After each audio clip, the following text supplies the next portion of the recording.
Um, as we begin this discussion, I want you to share in the comments, what is your purpose for being here today?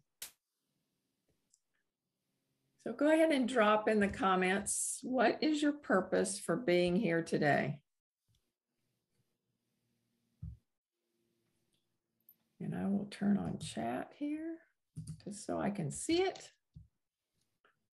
I guess Donlin and Wendy and Sharon Lynn, you're going to have to start us off here. Drop what's your purpose in being here today?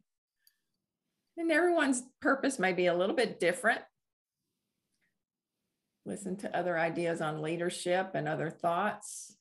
Sharon Lynn's here to support Wendy. That's awesome. See what other people are doing. Christine. What else? What is your purpose for being here?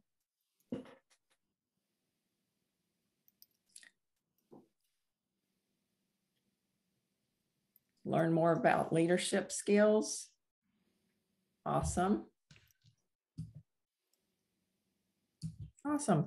And, you know, it's interesting. We all showed up to the same meeting, but we each have different and unique purposes for being here.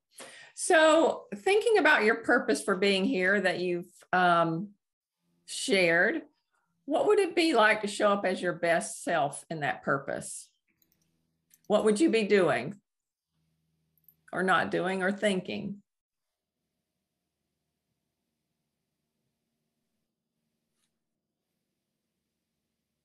For instance, my purpose for being here is to guide the conversation. It's to share what I've learned over several decades about purpose and leadership and design thinking.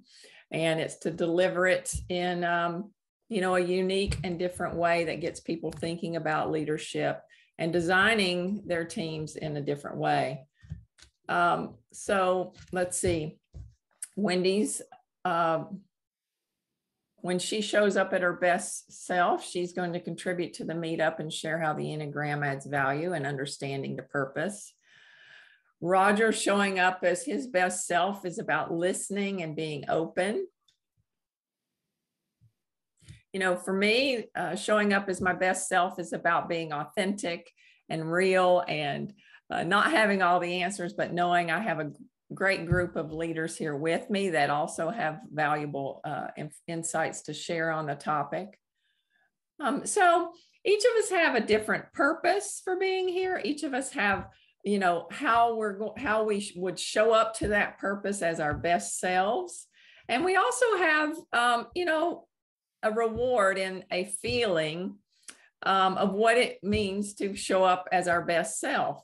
You know, if I show up as my best self today, I'm going to leave this meeting feeling energized and enthused and excited about having made new connections, having made an impact. There's always an internal reward when we lean into our purpose, show up as our best selves. There's always that internal reward. But we'll get more into that as we go along. I'm going to go ahead and share my screen here, so that we can get the presentation going. Move you guys around a bit. So let me get back to the beginning. So welcome to the Leading by Design Monthly Meetup. If this is your first time here, we're so glad you joined us. This actually is a monthly meetup where leaders discuss how to design the future of how their companies work. We've done a number of these this year, and we'll continue these into 2022. We've talked about how organizations can be more adaptable, how to tame egos to keep collaborations on track. There's a number of different ones that are on my YouTube channel, but it's a great time for leaders to come together. The topics are always chosen by popular vote. So please, if you haven't already, follow me on LinkedIn, because as I begin thinking about the next month's topic, I, you know, kind of peruse what I'm hearing from leaders, what I'm seeing in articles and such. And then I put out a number of topics and my connections vote on it. So this one was actually voted on several months ago. I had COVID, and then vacations and other things got in the way. So this topic's been postponed for a couple of months, but it couldn't be more timely with what's going on in our society. And so by popular vote, the topic for this month's challenge was, how might we develop purpose-driven employees? And for those of you that are new to design thinking always starts with a vision question. So, the problem may be, employees are unengaged. They don't really care about the organization's purpose. They're not serving. The problems could be varied, but we want to focus on the vision. And so the vision that corresponds with those challenges for this month is, how might we develop purpose-driven employees? And the reason why design thinking poses a vision question is because that gets us out of our logical left thinking brain and into our right imagination and creative brain to think about, what does that look like? And what does it mean to have purpose-driven employees? But before we dive into the topic, I do want to share that we have a special guest with us. And her name is Wendy Appel. She is the founding partner of Trilogy Effect. She's the author of Inside Out Enneagram, the game-changing guide for leaders. She's an executive coach whose life work is helping people live and lead from their greatness. Some of the world's biggest and best-known brands, such as GSK, Pfizer, EA, J&J, Genentech, and more, have hired Wendy for tangible results. And I also want to point out, in my research about purpose-driven companies, Genentech and GSK are actually in the top 10 of Inc.'s 2021 Power Index. So the fact that Wendy and her team had influence in those organizations that are at the top of their game in creating purpose-driven environments is definitely brings credibility to her message today. And I've also interviewed her on my podcast. So if you haven't followed that, Cultivating Potential podcast, it's an excellent episode on how leaders use the Enneagram to cultivate their potential of their employees. So we're going to let her talk in just a little bit, but I did want to acknowledge that she's here. Also acknowledge our admin of the day, who's keeping us all muted or unmuted and letting people in, and that's Donlin Turnbull. She's not our regular admin. Candace is off celebrating her birthday, so Donlin's my personal friend, and her day job is at Alchemist Creative Company, which she's the founder and creative behind that company. She does video production, marketing, designs, and so forth. So definitely check her out, and you'll find that she can help you if you have those needs on your team. All right. So what does it mean to be purpose-driven, or actually, how does it increase success? And I just pulled some stats from various research companies, Deloitte, PwC, and Ernst & Young. And it's evident that purpose-driven employees, purpose-driven organizations really elevate the level of success, not just for our organizations, but our teams as well. Deloitte mentions that purpose-driven companies grow 3 times faster than their competitors, achieving a higher workforce and customer satisfaction. So as leaders, that's very important. We want our employees to be happy. We want our customers to be happy, and being purpose-driven in the way we lead is very important to that. PwC says 79% of leaders believe that purpose is central to company success. I'd say 100%, in my opinion. Individuals believe it's important to their success. I know it's been important for my success. 68% of executives believe purpose gives companies the agility to innovate in times of disruption. I would agree with that. And 59% of executives believe purpose can drive transformational change, which haven't we had plenty of that in the last couple of years. But to you guys, unmute yourself. What does it mean to you to be purpose-driven? You can talk about that in terms of as you as an individual, as you as a team leader in your team, or your organization, whichever you prefer. What does it mean to be purpose-driven to you? So who wants to chime in first? To me, it basically means that you have a general direction. You have your department or your team has a general vision of the direction it's going to go. So when you have those disruptions, you can always go back to your general vision and say, this is what we do, this is what we don't do. By doing that, what it does more than anything else is that it keeps distractions of going down the wrong course, getting involved in items that is not beneficial to your organization, basically out. When I developed one of those general visions, I shared it with my peers in other departments, and I shared it with my boss. We agreed, we tweaked, and we adjusted, saying this is what the general vision is, and that's what I always worked on as our purpose. And a lot of times when things went nuts, I pulled it back up and reread it and made other people reread it, and it kind of gave us clarity about how to go forward.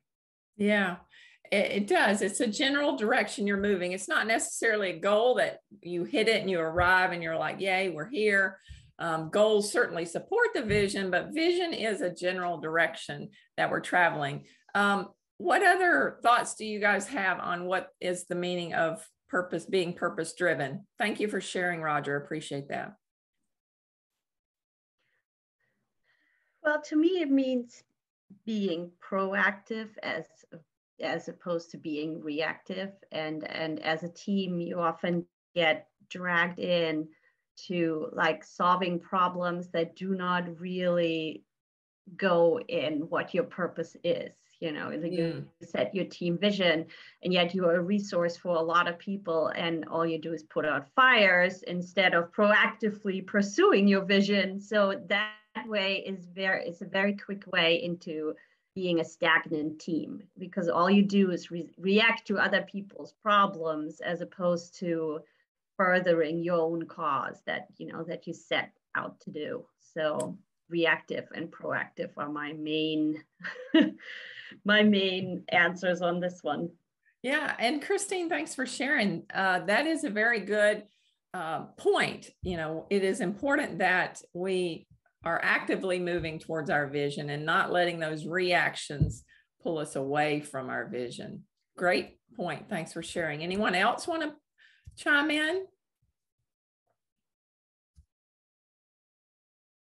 Well, Wendy, I obviously want to get your take on this, and I know you'll talk more about it coming up in the slides ahead, but as a general rule, what does being purpose-driven mean to you? Well, it's a little, take it a little cut deeper. Sorry if you're hearing my little dog barking in the background. I want to get mama's attention here. Purpose-driven means why? Why do I do what I do? Why does our company do what I do? So I think a vision is kind of the direction. It's like, what does it look like when we're accomplishing our vision? But the mission is kind of the why. So when I was doing work with Genentech, I don't know if they still have the same purpose, but it is to meet unmet medical needs. And that drives a lot of their motivation, because purpose creates the motivation. And is my purpose aligned with the organization's purpose? Does that get me out of bed in the morning? Yeah. Right? What gets me out of bed in the morning? What gets me excited that I'm actually contributing and making a difference to something that matters to me? Yeah. Right? Yeah. And so, we think about, when we think about our clients, and when we think about purpose, we think about everybody comes to work to contribute and make a difference. Everybody comes to work to contribute and make a difference. So how do we surface that and allow people to make contribution towards the purpose of our organization? And hopefully there's an alignment there. Well, I couldn't have said it more, and I think we're going to dive into a lot of that in this meetup. But it's true. Everyone wants to contribute. Everyone has a purpose within them for showing up every day, for getting out of bed. And it's really when we can tap into that and connect what that is with our organization's purpose that we can really all begin to thrive, not just the organization thrive, but each individual within the organization as well. So, one of the most popular speakers out there today is Simon Sinek, and his book, Start with the Why. And I just wanted to bring up I think it was 2009, he had his TED Talk of the Golden Circle, and it went viral. Obviously, I think it's had over 15 million views now, but we're going to start with this because I think this shows us a good basis of how we determine our purpose, how we look to it, how we communicate it. Because Simon's point in the Golden Circle was the companies that really succeed do what, as Wendy just shared, they start with their why.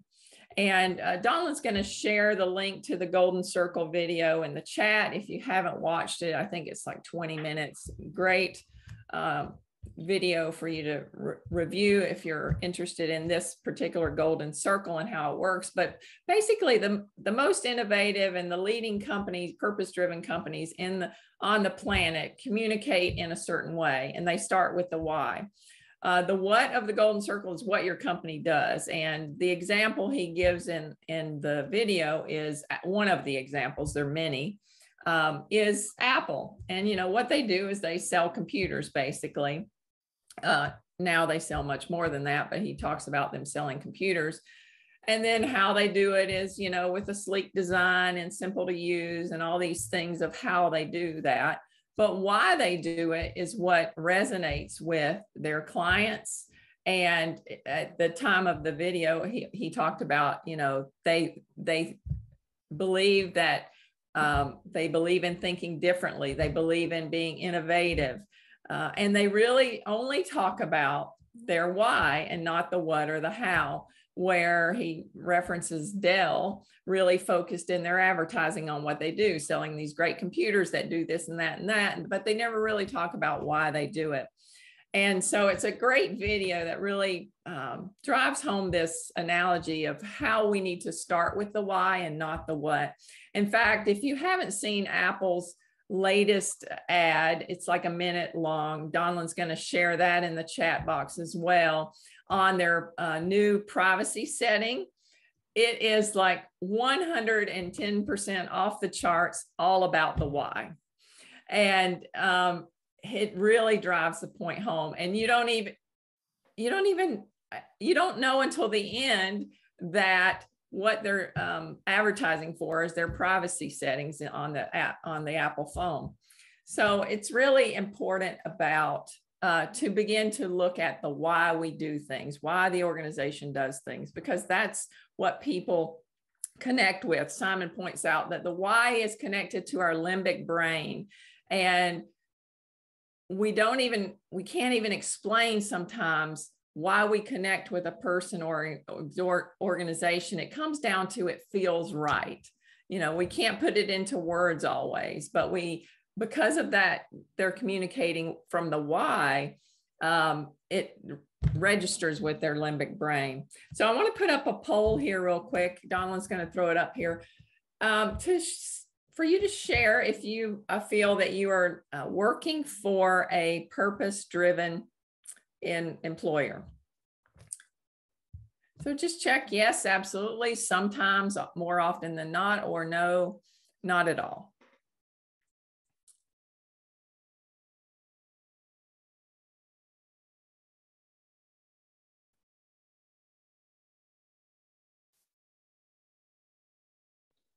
So that's actually, this is Diane speaking. Karen, that's actually a really interesting poll question for me, because and Wendy, you had spoken to this earlier, one of the reasons why I'm transitioning to Slack and accepted the offer is because my own purpose was better aligned with that company's purpose. And so I answered the poll as yes, in the shoes of a Slack employee. I would say that it's not so much at the company I'm at now. Yeah. And I think that's, you know, something that's been motivating a lot of employees to reassess, you know, where they are at in their careers during COVID.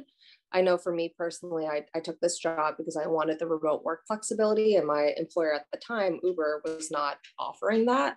But it wasn't really driven by purpose. It was driven more by personal needs and the needs of my family, and what was best for me for my mental health. But it's interesting that it comes back around full circle, where now that I'm more comfortable and there's more opportunities, as you know, the culture has shifted around remote flexibility and benefits and that sort of thing, that now I'm reconsidering that why, and making a very real move towards being aligned with a company's mission and purpose as well. Yeah, thank you for sharing. And the votes are, we have about 5 out of 7 say absolutely their company is purpose driven, and 2 out of 7 that says sometimes, more often than not. But I think what Dea points out is a good thing to bring up. You know, between COVID, the 2 years in COVID, and now the Great Recession, employees are definitely beginning to look at, why am I here? Why am I here? Or why do I want to be here? And meeting, you know, how that why fits into their life, and even does it fit into their life. So great share there, Dea. Thank you so much. So there are obviously companies that share their why very well, and others that don't. They focus on the what or the how, and not the why. But there is a couple issues with this golden circle. And sorry, the poll keeps dropping. I don't know if y'all are seeing it, but it keeps popping up. There are a couple of issues with the golden circle. The first one is, you can have the most amazing corporate purpose that there is, and then you could still have employees that are unhappy, dissatisfied, angry in their jobs every day. There has to be, you know, one of the issues with the golden circle is it's been outward facing. You know, how are we putting our message out into the world? How are we attracting customers? And so this, starting with the why is an outward indication, but as we can see with the Great Recession, it hasn't been really inward focused. And employees are finding that misalignment, as Dea mentioned, where, you know, her purpose or her desires and whys in her life are not lining up with the you know, the way the corporation is set up. So there's a disconnect between what's happening in the external world and what's happening in the internal world. For instance, you know, a company that I really identify with is the Life is Good brand. I love the outdoors. You know, I hike, I mountain bike, I ride horses. You know, if the weather's nice, I'll do my yoga outside. I just love being outside, and I love that Life is Good brand. Now, so I identify with their purpose because they're all about all those things I just mentioned in their t-shirt brands and accessory brands. But I could go to work for Life is Good, being 100% connected with their purpose. But if I was doing a job that wasn't connected with my own purpose, you know, I wouldn't last there very long. You know, if I was stuck in accounting, no offense to any accountants, or perhaps stuck in, you know, some type of assembly line position, there are positions in that company that would not align with my purpose for being. And so even though I love Life is Good, I love their purpose and what they stand for, over time, I wouldn't be able to work there for very long. And so I believe that's what the employees are experiencing with the Great Recession. Yeah, they may have been attracted to companies because they put a good message out for their purpose, but they are beginning to see that their purpose and their individual purpose doesn't align. And just one more quick story. I have a connection on LinkedIn. He is the former, since we've talked about Apple, he's a former worldwide director of a division of Apple. And he left this past year.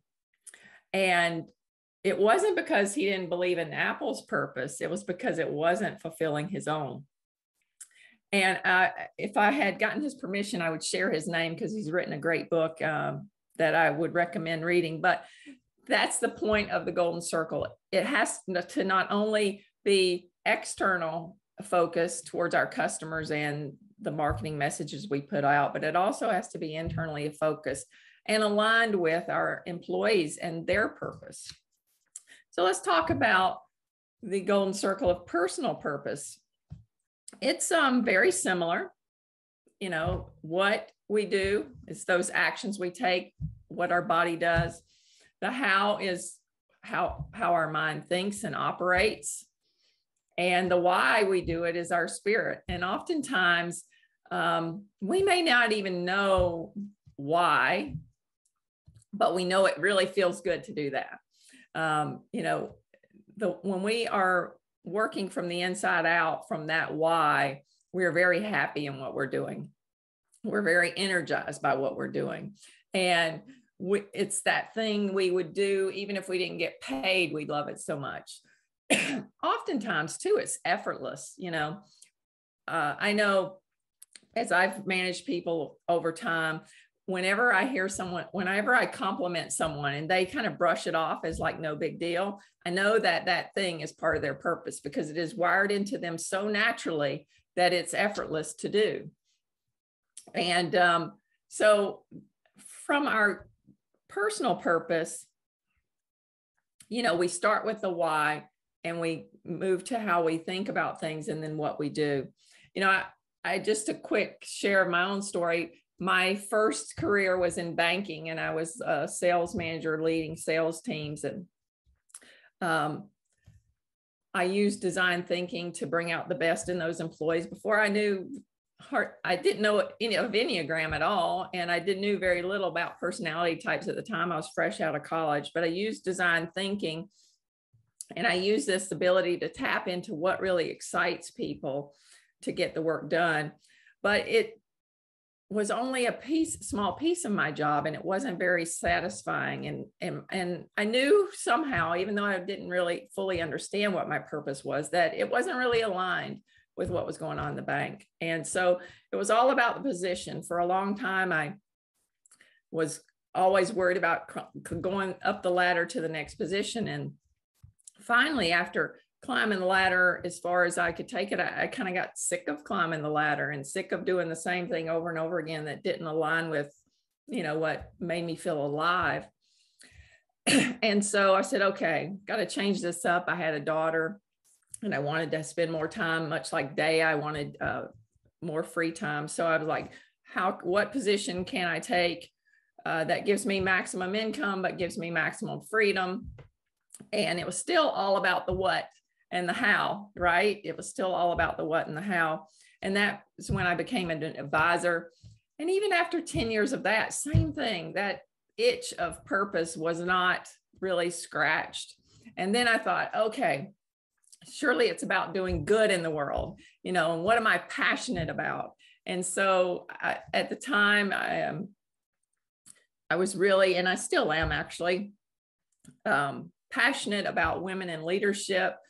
In the nonprofit world I was serving in, women were still kind of second-class citizens at the time. So I really wanted to raise up women leaders and begin to empower them and help them to lead in a powerful way. And so I thought starting this organization was the answer. And so I started a nonprofit that trained women leaders.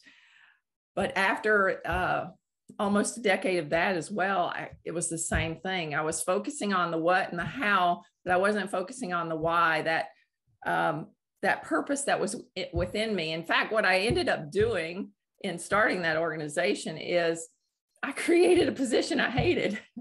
All the things that I was doing, even though I had 13 writers on board, I had a number of leaders across the Southeast that were working with me, I still had a position that wasn't fulfilling to me.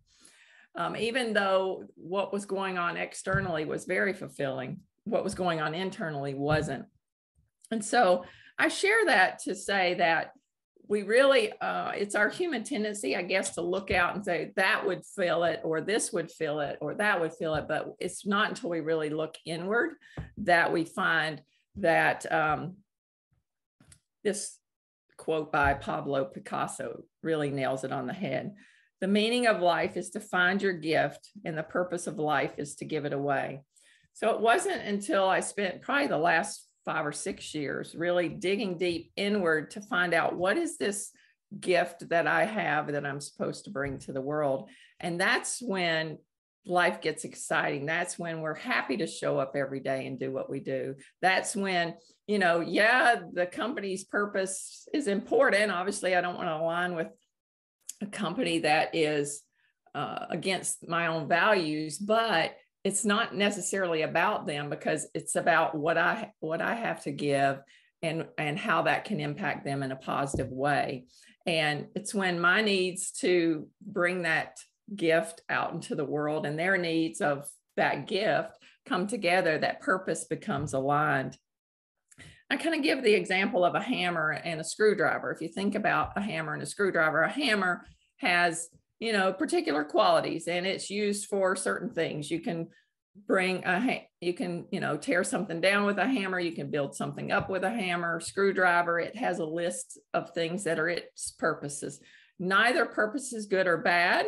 And even together, you can innovate and come up with different purposes. You can remove baseboards or chip up tile or do a number of things when you have a screwdriver and a hammer together. So even there are times when those tools aren't necessary. They could just be, in the garage for when I need them. But we don't throw them out. And that's how it is with us as individuals. We have a purpose as individuals. When we come together, we can innovate and create new purposes, perhaps the company's purpose. But then there are times when, our purpose is not needed at this point. And so we can just be who we are and be okay with that. It's not a competition any longer, because each of us have a unique purpose for being where we are and doing what we're doing. I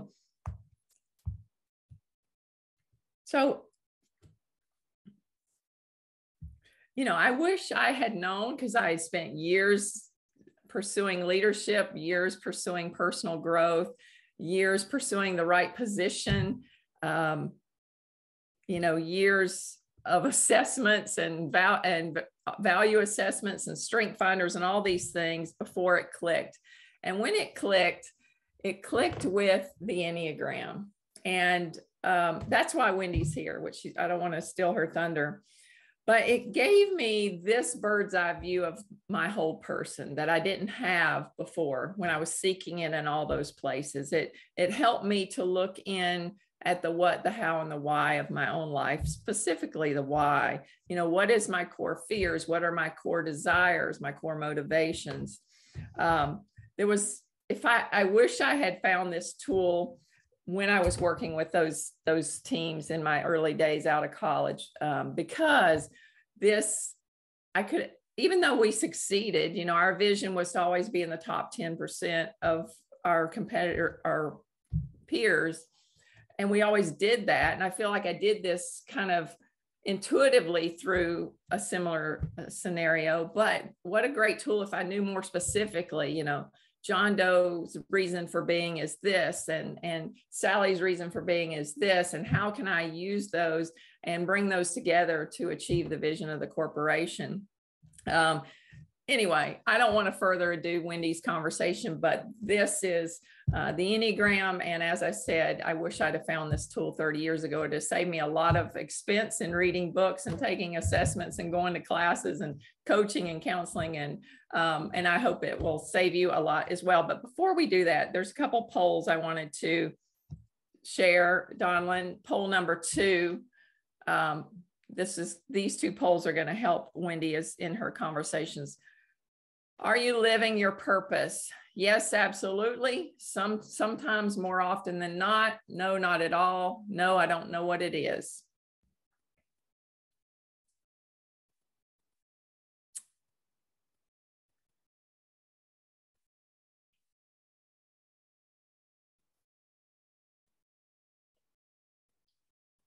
Okay, got about 28 seconds, but it looks like we have 25%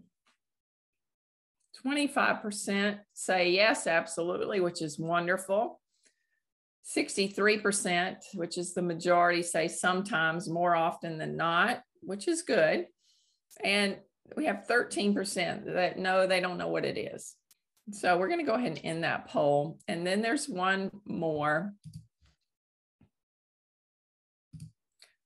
There's one more poll, the third one, and this is going to help in the conversation.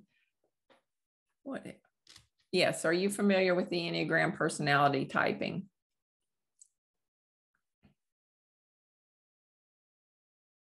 And if you say yes or somewhat, if you know your type, numbers 1 through 9, drop it in the comments. I'd love to see what your types are.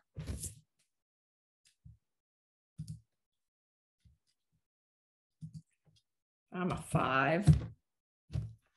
Those of you that know what your type is, share it in the comments or in the chat.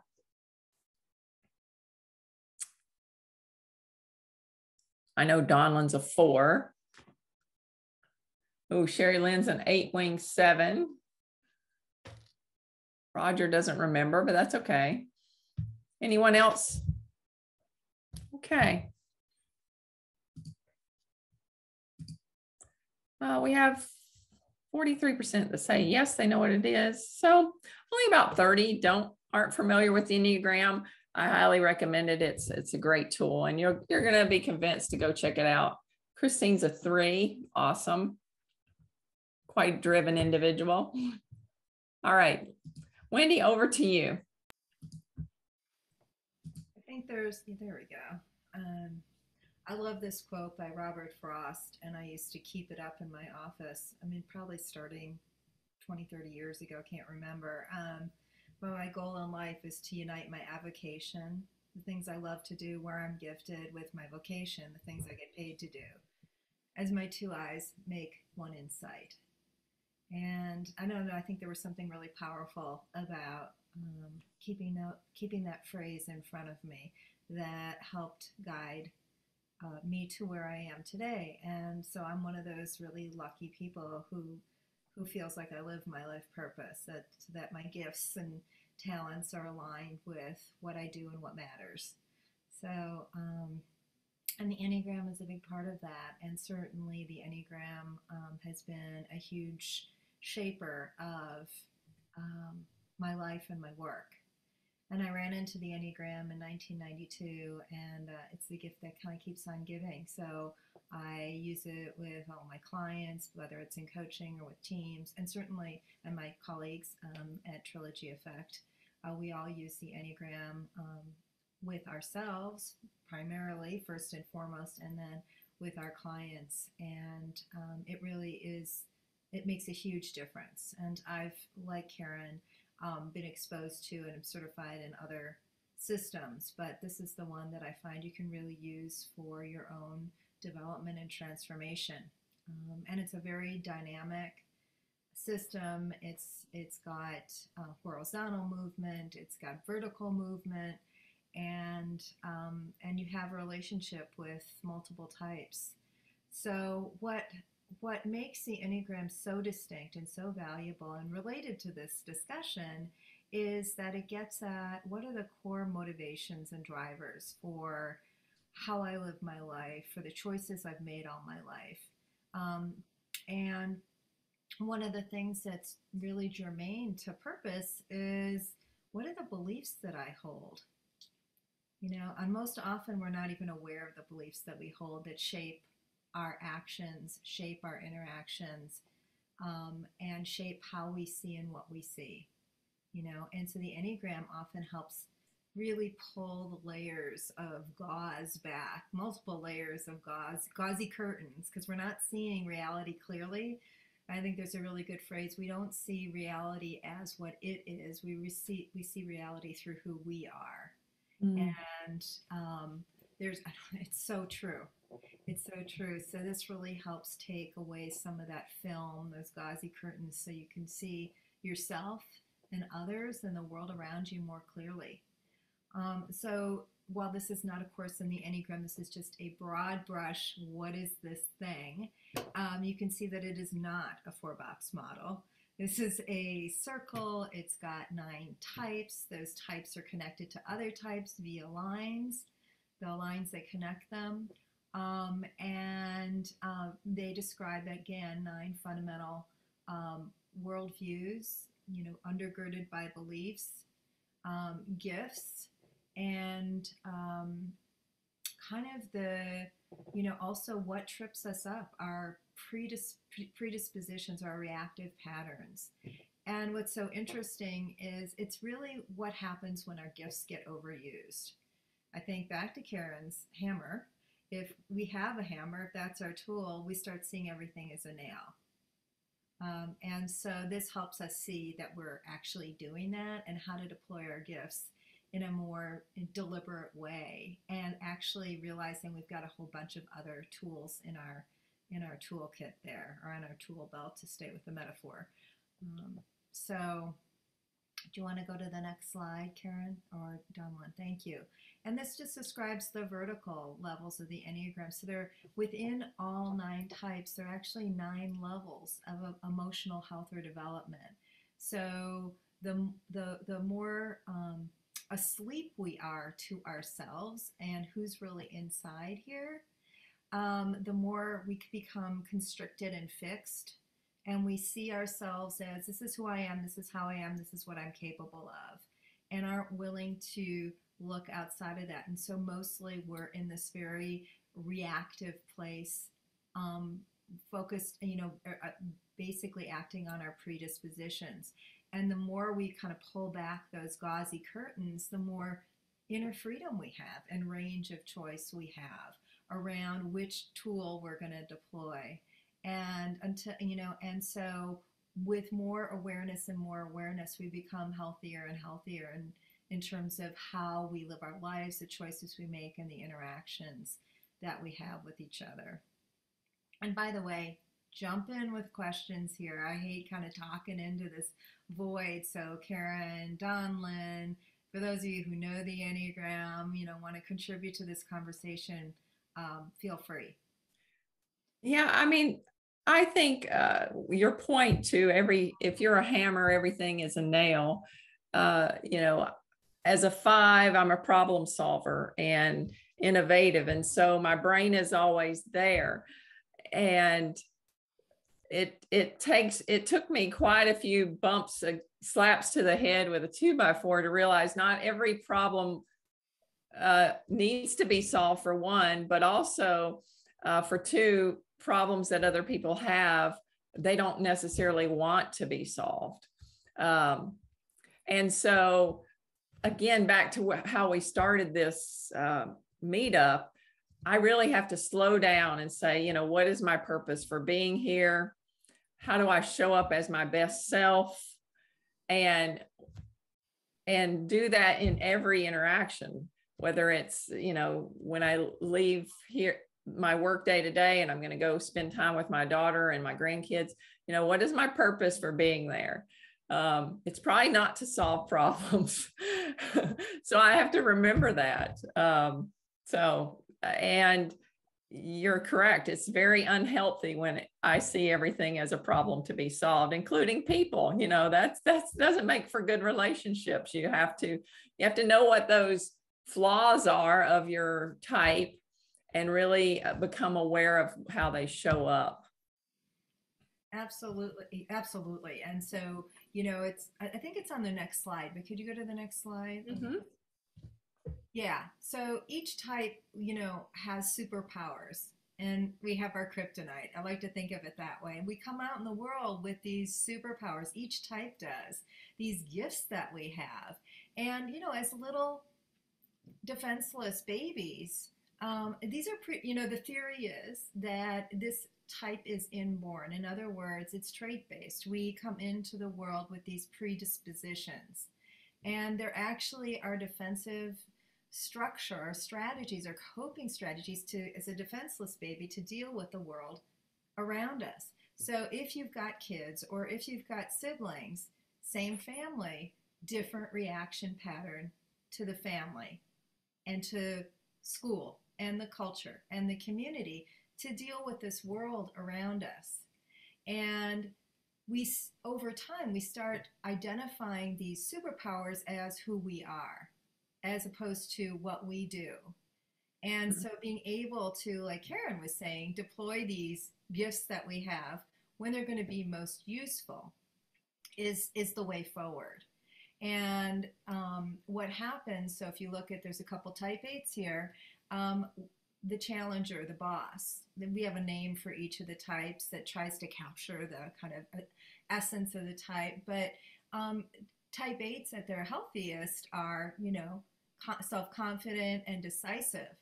And when that gets overused and they become pushy and demanding, they become very willful and confrontational. So noticing, and so the first step is noticing this is happening, so you can be a choice instead of running on automatic pilot. So I think there's a type 3 in here. They're probably the most adaptable types on the Enneagram, although they're not the only adaptable types, but they're very adaptable, moving, you know, because they're very success and goal oriented. And so they're going to adapt to do whatever they need to do to meet that goal, to become successful, to be successful at whatever their endeavor is. And they're going to find the most efficient way to get there. So these folks they're not wasting time wandering all over the map. They're trying to efficiently get to the goal. And they can become phony and image focused in their effort to appear successful to others, even where they may not feel that way inside. Mm-hmm. And each of these types have core drivers and fears, desires and fears that are constantly like two reins that you're constantly pulling on. So the achiever is the fear is failure. So running away from failure, so they go to success, so they focus on success. So knowing what some of these core drivers are, and then what are the beliefs that are undergirding those fears and desires. So if we stay with the 3 for a minute, it is that fear that they're not valuable, that they're not worthwhile. And so this effort to constantly provide value and worth. Mm-hmm. So this goes on for each of the 9 Enneagram types. And once you become awake and aware to it, you can start questioning and examining some of these beliefs that you're holding and really make different choices around the how, the what, and the why in your life. Yeah. Thank you so much, Wendy. And I hate that we're running out of time, but as a leader, just as you look at this screen, you know, imagine if you knew these things about your team members and you had a project you were working on. Well, you know, let's just say, for instance, the project had some type of compliance aspect to it. Well, wouldn't it be nice if you put that responsibility or engaged at least the number 1 on your team, because they see everything as black and white, or a lot of things as black and white. They definitely believe in a right and a wrong, and they have a critical eye for that. Where if you put, say, a 4 on that, and you can correct me, Wendy, since you know the Enneagram much better than I, if you put a 4 on that, that may drive them nuts because they're creative and they don't see any lines. They want to color outside of all the lines. And so you can really begin to adapt, you know, who does what on a project based on, you know, what strengths do they bring to the table? Who is it they are, you know, their purpose in being happens. Absolutely. And so allowing people to, this goes back to everybody wants to contribute and make a difference, right? Yeah. And so allowing people to contribute their gifts, understanding what's driving and motivating the people that work with you and for you. Their conditions for satisfaction. If you're working with a 7, 7s want lots of variety and stimulation and freedom, and they're go-getters. And so giving them a lot of rope, you know, understanding their how, and then allowing them to contribute their why and their gifts to that. And so if you know yourself and you know others, you can help pull out the best in the people that work with you and for you, and also yourself. Yeah, absolutely. And this is just a little picture that I threw together as it's kind of a symbol of what happens when we begin to align the individual purpose with the team purpose, with the company purpose. And that's where we really begin to not just fulfill what the company's vision is for the world, but we fulfill, every individual within the organization for the world. And so how does design thinking come into play? And I have a lot of information out there on this, so I won't go too in depth, but really design thinking always starts, just like our conversation here, starts with a vision question. How might we? And so, as a design thinker right out of college, I would always go into our team, which was sales driven, and go, how might we become in the top 10% of our peers in this? And then I would begin to empathize. Well, what's working? What's not? What have you seen that works? What have you seen that doesn't work? And I'd begin to get their feedback and their thoughts on what it would take to be a top performing team. And then we defined, okay, what are the obstacles that are standing in our way to become the top performing team? And so we begin to tackle the problems. And then the ideate, which is a little different than brainstorming, which we don't have time to go into today, but that's where I always, before the Enneagram, was able to bring out the best in the employees by saying, okay, well, these are our problems, and this is what's going to take to move through them or over them or around them to get to the vision. What part do you want to play in that? And they would begin to test things that, excited them, whether it be, I want to get up and train, or I want to, produce this marketing material, or whatever the case may be. They began to throw in to the mix the solutions that they were excited about bringing to the table. And then we began to just prototype and test, the things that we all came up together with as a team. We began to prototype them and test them to see if they worked. And I can remember one of my first offices, there was a teller, and we were going through this process, which I didn't even realize was a process at the time. And she goes, but what if we fail? And I'm like, well, try again. We'll try something else. And that's the beauty of design thinking. No longer is the problem the employee with their performance or whatever the obstacle is to the vision. They actually become the solution to achieving the vision. And it's just an excellent process. And I read an article the other day about emails and designing better emails. And I was like, there's nothing that design thinking can't solve. It's solved product innovation, it's solved service innovation, solved customer experience. And the reason that is it's a creative problem solving technique. And it starts with the empathy phase, and even in the testing phase, with the needs of the humans involved. And for us as leaders, those humans involved are our employees, and then the people they touch, customers and partners and so forth. So it's a really powerful process that leaders can use, not only to achieve their visions, but also engage their employees to bring out the best in them, to allow them to contribute in a way that's meaningful to them, but also meaningful to the organization. So it really does, in like this little picture here, align the individual with the team, with the organization, with that purpose and service that you have in the world. So I want to stop here because we've already hit 12 o'clock. What questions do you have? Daya, you have a question. Throw it out here. Yeah, so, we're talking a lot about aligning personal, your intrinsic motivations with, the purpose of the larger organization. And I feel, a lot of what I'm hearing here is really from the perspective of us being leaders. I think, I am by no means on an executive leadership team. And so, because I'm kind of somewhere in the middle, I'm curious about, what strategies or what kind of approaches make sense when your leaders are not adopting this approach. And when, where it gets complicated, I think, is when purpose of the team or the culture of the organization, it feels like it's suppressing your purpose. Yeah. So kind of that like middle gray space where things can get really, complicated logistically and emotionally.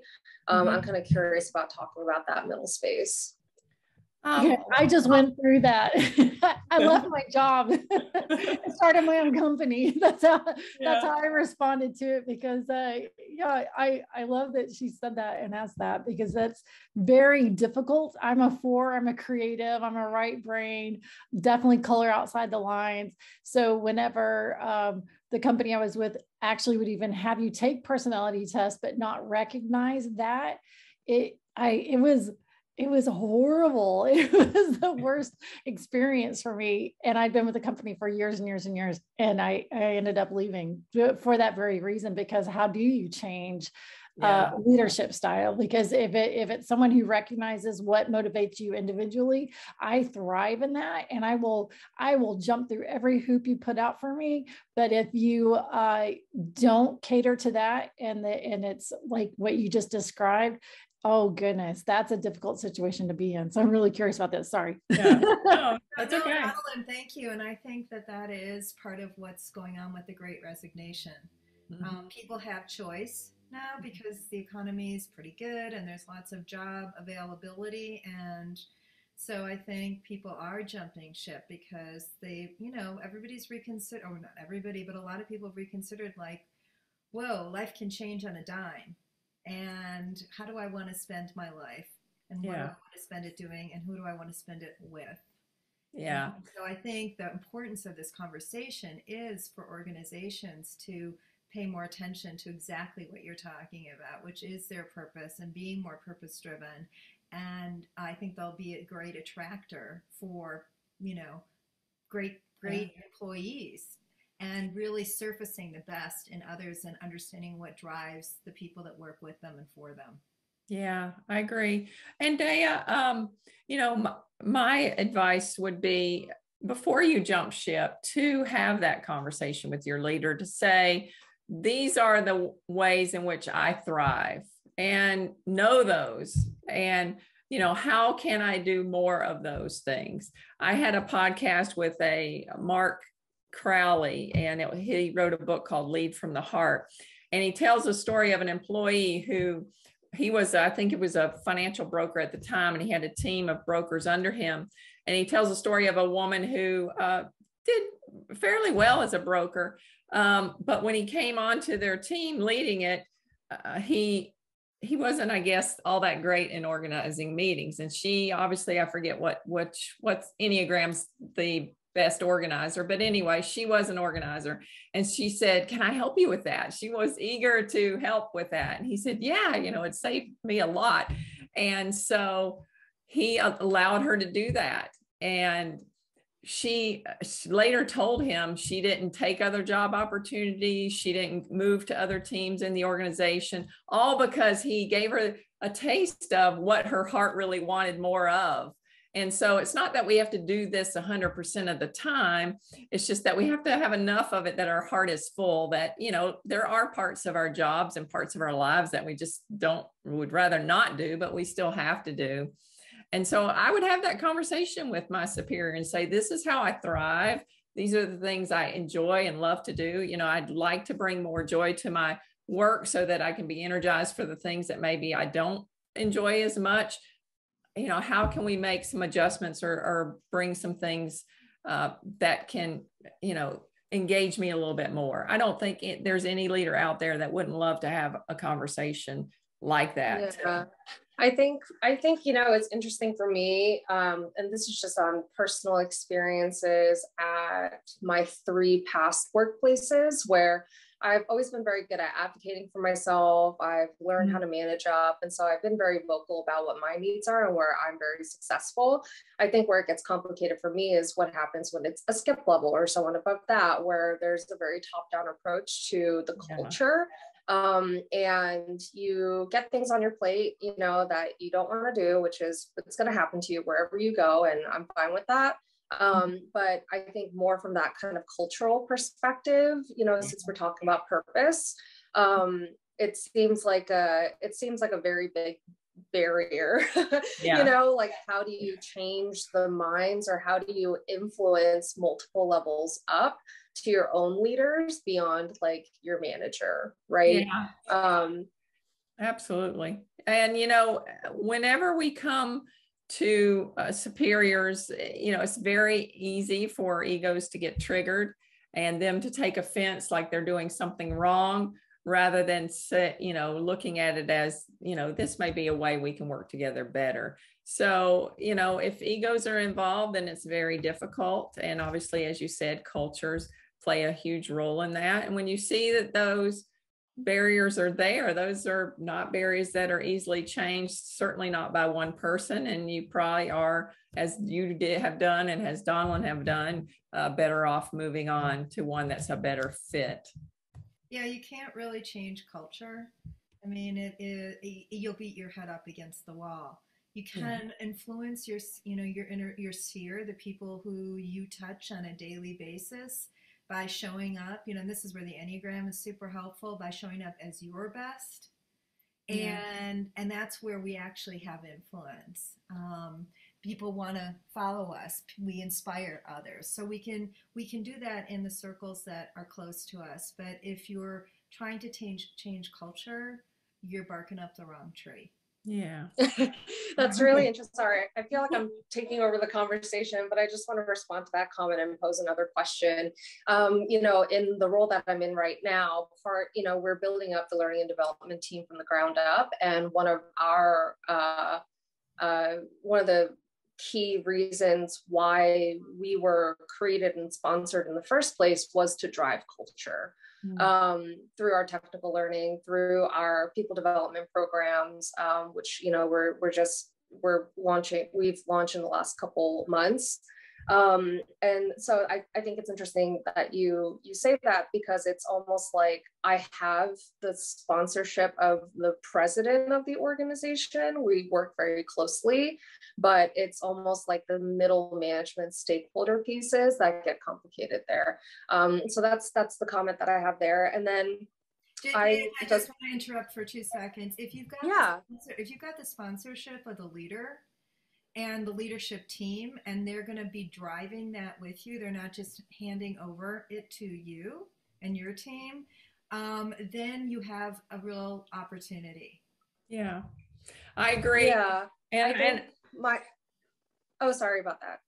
Well, one thing to your point, you know, oftentimes when people are in opposition to what we're trying to accomplish, even though we have the leaders behind us, there is a need that is unmet for them, or a fear that they have that they're going to lose something or lose some type of authority. And I would say design thinking is a great tool for bringing those two together, because if you can begin to empathize with those leaders, discover what their needs are, and then begin to work together to come up with solutions for achieving the vision, you'll find that they'll relax. They will begin to accept you. That empathy phase really builds a lot of trust. It really takes down a lot of walls.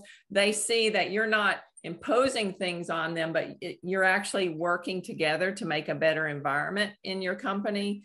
So recognize anytime someone raises up against you, it's because there's a fear there, even if it's unconscious fear, that there's going to be a loss or maybe even a requirement of them that they're not ready to accept. There's always resistance to change until we recognize together that the change is a good thing. And design thinking is excellent for that. Yeah, I really appreciate that. I think what we're experiencing here is that there's support in theory, but not support in practice. And so bridging that gap, I think, has been a really huge challenge for our team. I do think we're making inroads, you know, exactly in the way that you're describing, but it's painfully slow, and adoption is really difficult too, as well. What was your Enneagram type, Daya? 8. Okay. Patience, grasshopper.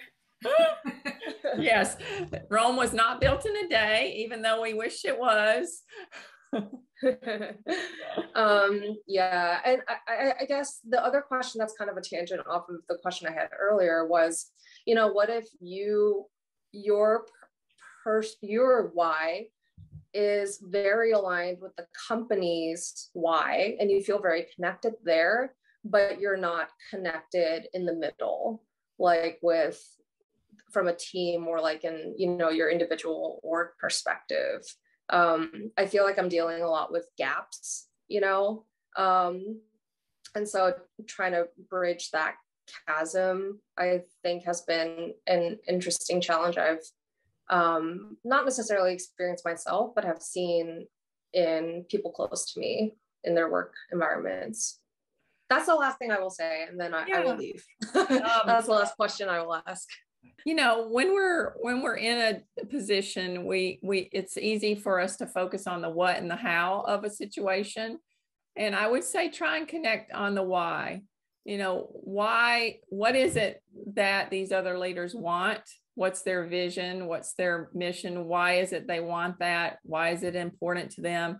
And then begin to show them over time, patience, how what you're trying to do in the organization is really helping them fulfill that vision. Because one of the things I learned in my first sales career is that every human being has a stamp across the top of their head that says, what's in it for me?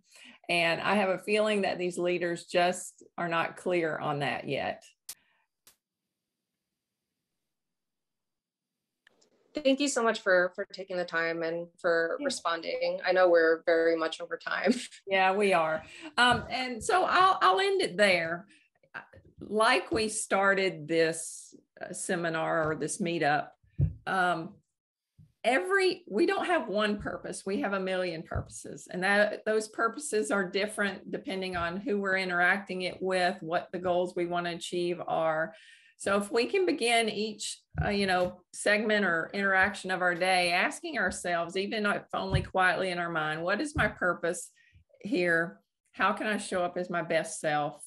And go from there, then we'll begin to be more aligned internally with our why, how, and what. And then we can begin to align externally with the organization and our teams, how, why, and what. Any closing thoughts, Wendy? No, that was great. All right. Well, thank you to all for coming. I really appreciate it. Definitely, I think I have our connection information here up next. Connect with me or Wendy. We're both on LinkedIn and we're both on Twitter. I've also put our emails here. If you have further questions or, things like Daya shared here in the end that you didn't feel comfortable sharing, or we just ran out of time, you can certainly email either one of us or both of us. We'll be happy to respond. And thank you again for coming.